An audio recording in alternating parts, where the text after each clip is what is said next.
પોરબંદર લોકસભા બેઠકના ભાજપ ઉમેદવાર મનસુખ માંડવિયાએ સુપેડીના મુરલી મનોહર મંદિર સુપેડી ખાતે 52 ગજની ધજા ચડાવી મનોરથ પૂર્ણ કર્યા।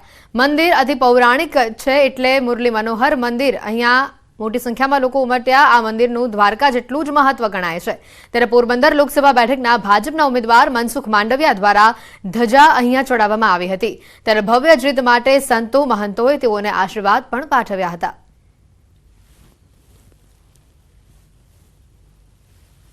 આ દેશ મહાભારત રામાયણ અને ગીતાનો દેશ છે। આ દેશની અંદર લોકોના કલ્યાણ માટે પોતાના મોક્ષાર્થ માટે આવા ધર્મસ્થાનોથી અને ઉપદેશકો દ્વારા સમયે સમયે સમાજને માર્ગદર્શન થતું રહે છે। આજનો જે મનોરથ હતો એ પોરબંદર વિસ્તારના મનસુખભાઈ માંડવિયા કે એમના ધજાજી મનોરથ હતો એ મનોરથ વિશેષ એમના આટલાના સમયનો અભાવ છતાં પ્રભુની કૃપાથી એમનો મનોરથ સરસ મજાનો પરિપૂર્ણ કર્યો।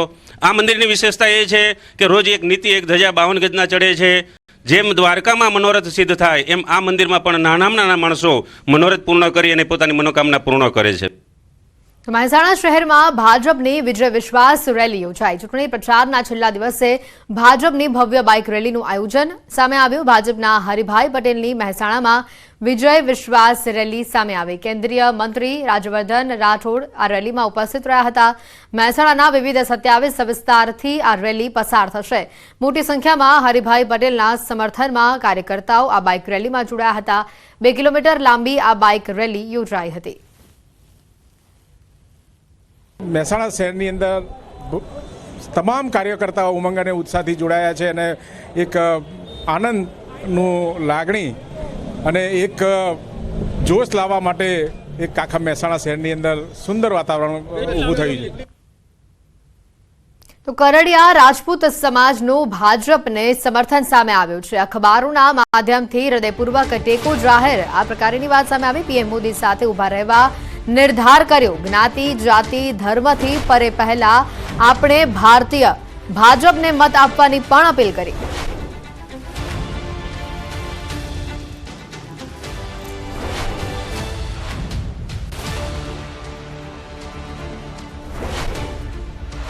महत्वना समाचार भाजप ने मत आपवानी अपील करवामां आवी। कारडिया राजपूत समाजनु भाजप ने समर्थन जाहिर करवामां आव्युं छे। कारडिया राजपूत समाजनु आ समर्थन अखबारोना माध्यमथी हृदयपूर्वक टेको जाहिर करवामां आव्यो।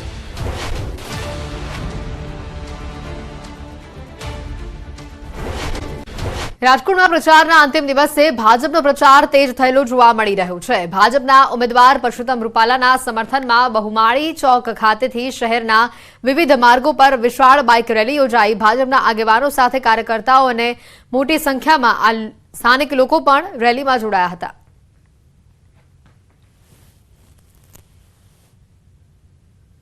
आज प्रचारનો अंतिम दिवस है त्यारे भाजप द्वारा जे छे विशाल बाइक रेलीનું પણ આયોજન કરવામાં આવ્યું છે। ખાસ કરીને વાત કરવામાં આવે તો અત્યારે જે છે મોટી સંખ્યામાં જે છે બાઇક ચાલકો જે બાઇક રેલી છે તે નીકળી રહી છે। આપ દ્રશ્યોમાં પણ જોઈ શકો છો કે જે રીતના અહીંયા જે છે વિશાળ બાઇક રેલી છે તે નીકળી રહી છે। અલગ અલગ વોર્ડના જે છે વોર્ડમાંથી ભાજપના કાર્યકરો છે તે આવ્યા છે। હાલ આપણી સાથે અહીંયા આગેવાન છે। શું કહેશો, આજે એક બાઇક રેલીનું પણ આયોજન કરવામાં આવ્યું છે? ગઈકાલ સાંજથી આખા જિલ્લા અને શહેરની અંદર એટલી મોટી લોકોમાં ઉત્સાહ આવ્યો છે કે રૂપાલા સાહેબ 6 લાખની ઉપરથી લીડથી રાજકોટની સીટ ઉપરથી વિજય બનશે અને ખૂબ કાર્યકર્તામાં ઉત્સાહ આજે આ વિજય રેલી નીકળી છે એ નો કલ્પના કરી શકો એવી રેલી નીકળી છે। હાલ અહીંયા જે છે એ મહિલા જે છે કેબિનેટ મંત્રી છે। બેન, શું કહેશો, આજે એક વિશાળ બાઇક રેલીનું આયોજન થયું છે? આજે આપણા લોકસભાના ઉમેદવાર પરસોત્તમભાઈ રૂપાલા સાહેબના નેતૃત્વમાં વિશાળ બાઇક રેલીનું રાજકોટમાં આયોજન કરવામાં આવ્યું છે। ખૂબ મોટી સંખ્યામાં કાર્યકર્તાઓ જોડાયા છે અને જંગી લીડથી જીતાડવા માટે સૌ સાથે મળીને મહેનત કરી રહ્યા છે। પ્રચારનો અંતિમ દિવસ છે, કેવો ઉત્સાહ છે? ખૂબ ઉત્સાહ છે, લોકોમાં ખૂબ ઉત્સાહ જોવા મળી રહ્યો છે અને લોકો અહીંયા રેલીમાં ખૂબ મોટી સંખ્યામાં જોડાયા છે। ચોક્કસથી હાલ જે રીતના વાત કરવામાં આવે તો આ બાઇક રેલી છે તે બહુમાળી ચોક ખાતેથી પ્રસ્થાન થઈ રહી છે અને શહેરના જે છે મુખ્ય રાજમાર્ગો પર ફરશે અને કહી શકાય કે જે છે અત્યારે આ બાઇક રેલી છે તે જે છે શહેરના મુખ્ય માર્ગો પર ફરી અને ભાજપના ઉમેદવારોને પ્રચાર આપવા જે મત આપવા માટેની અપીલ પણ કરવામાં આવશે. કેમેરામેન કેવિન નિમાવત સાથે હાર્દિક જોશી, ન્યૂઝ 18 ગુજરાતી, રાજકોટ. સમગ્ર ચૂંટણી દરમિયાન આયોજન પ્રમાણેના જેટલા કાર્યક્રમો કરવાના હતા એ ખૂબ સફળતાપૂર્વક કરવા માટે હું રાજકોટની શહેરની અને જિલ્લાની ટીમને અભિનંદન આપું છું. હવે જ્યારે ચૂંટણી પ્રચાર એના અંતિમ તબક્કામાં પહોંચી ગયો છે ત્યારે રાજકોટ નગરના કાર્યકર્તાઓએ શહેર પ્રમુખ અમારા મુકેશભાઈ અને એમની ટીમે રેલી કાઢવાનો આમ સામાન્ય રીતે બધી સીટની અંદર એક પ્રયાસ થતો હોય છે એવો પ્રયાસ અહીંયા તમામ વોર્ડની અંદર રેલીઓ કાઢી અને જનજાગૃતિ મતદાન માટે આવે એને માટેનો એક સફળ પ્રયાસ આજે કર્યો. ગીર સોમનાથથી સમાચાર આવી રહ્યા છે. આપ નેતા જગમાલવાળા ભડક્યા. કોંગ્રેસમાંથી ગયેલા 70 એમએલએને કચરો ગણાવી દીધો. વેરાવળમાં જાહેર સભામાં જ ઉધડો લીધો. તાલાલાના એમએલએને ગદ્દાર પણ ગણાવ્યા. તો વાલિયા લૂંટારા હવે વાલ્મીકી ઋષિ બની ગયા. ભૂતકાળમાં વેરાવળમાં ગુંડાગીરીને અમે નાબૂદ કરી છે, ભાજપે નહીં. આ વાત પણ તેઓએ કહી. સાથે ઉમેર્યું કે હીરા ચોટવાના સમર્થનમાં જાહેર સભાનું આયોજન પણ કરવામાં આવ્યું હતું. ઉપાડો આદરો અને આમાં કોંગ્રેસનો કસરો જ કરી ગયો આખો. 70 ધારાસભ્યો તો કોંગ્રેસના એમાં ઘૂસી ગયા. 70 અને આખા સૌરાષ્ટ્રમાં અત્યારે એક કોંગ્રેસ પાસે રહ્યો અને અહીંયા અમારા મુસ્લિમ સમાજે ઠોકા મત 40,000 ને બનાવી દીધો અહીંનો અને કોંગ્રેસની ઉપર ગદ્દારી કરી.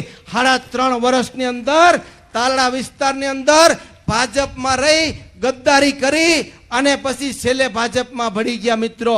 એટલે આને કહેવાય ગદ્દાર. વાલિયા લૂંટારા વાલ્મીકી ઋષિ બની ગયા. આપણે કઈ વાંધો નથી. આપણા ભાઈઓ જે લોકો જે ગુંડા હતા એ વેરાવળમાં હવે કોઈ ગુંડા રહ્યા નથી. પોરબંદર લોકસભા બેઠકના ભાજપ ઉમેદવાર મનસુખ માંડવિયાએ સુપેડીના મુરલી મનોહર મંદિર સુપેડી ખાતે 52 ગજની ધજા ચડાવી મનોરથ પૂર્ણ કર્યા. મંદિર અતિ પૌરાણિક છે એટલે મુરલી મનોહર મંદિર અહીંયા મોટી સંખ્યામાં લોકો ઉમટ્યા. આ મંદિરનું દ્વારકા જેટલું જ મહત્વ ગણાય છે. ત્યારે પોરબંદર લોકસભા બેઠકના ભાજપના ઉમેદવાર મનસુખ માંડવિયા દ્વારા ધજા અહીંયા ચડાવવામાં આવી હતી. ત્યારે ભવ્ય જીત માટે સંતો મહંતોએ તેઓને આશીર્વાદ પણ પાઠવ્યા હતા.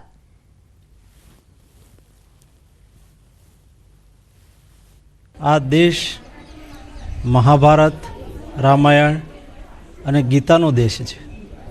આ દેશની અંદર લોકોના કલ્યાણ માટે, પોતાના મોક્ષાર્થ માટે આવા ધર્મસ્થાનોથી અને ઉપદેશકો દ્વારા સમયે સમયે સમાજને માર્ગદર્શન થતું રહે છે. આજનો જે મનોરથ હતો એ પોરબંદર વિસ્તારના મનસુખભાઈ માંડવિયા કે એમના ધજાજી મનોરથ હતો. એ મનોરથ વિશેષ એમના આટલાના સમયનો અભાવ છતાં પ્રભુની કૃપાથી એમનો મનોરથ સરસ મજાનો પરિપૂર્ણ કર્યો. આ મંદિરની વિશેષતા એ છે કે રોજ એક નીતિ એક ધજા 52 ગજના ચડે છે. જેમ દ્વારકામાં મનોરથ સિદ્ધ થાય એમ આ મંદિરમાં પણ નાના માણસો મનોરથ પૂર્ણ કરી અને પોતાની મનોકામના પૂર્ણ કરે છે. મહેસાણા શહેરમાં ભાજપની વિજય વિશ્વાસ રેલી યોજાઈ. ચૂંટણી પ્રચારના છેલ્લા દિવસે ભાજપની ભવ્ય બાઇક રેલીનું આયોજન સામે આવ્યું. ભાજપના હરિભાઈ પટેલની મહેસાણામાં વિજય વિશ્વાસ રેલી સામે આવી. કેન્દ્રીય મંત્રી રાજવર્ધન રાઠોડ આ રેલીમાં ઉપસ્થિત રહ્યા હતા. મહેસાણાના વિવિધ 27 વિસ્તારથી આ રેલી પસાર થશે. મોટી સંખ્યામાં હરિભાઈ પટેલના સમર્થનમાં કાર્યકર્તાઓ આ બાઇક રેલીમાં જોડાયા હતા. 2 કિલોમીટર લાંબી આ બાઇક રેલી યોજાઈ હતી.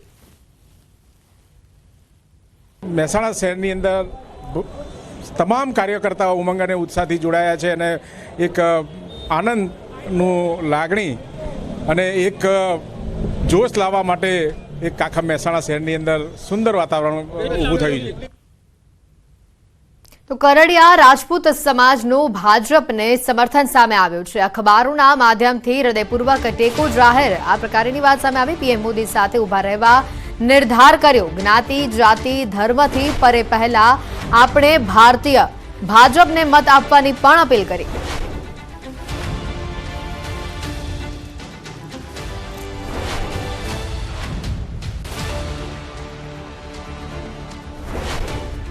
તો આ મહત્વના સમાચાર. ભાજપને મત આપવાની અપીલ કરવામાં આવી. કારડિયા રાજપૂત સમાજનું ભાજપને સમર્થન જાહેર કરવામાં આવ્યું છે. કારડિયા રાજપૂત સમાજનું આ સમર્થન અખબારોના માધ્યમથી હૃદયપૂર્વક ટેકો જાહેર કરવામાં આવ્યો.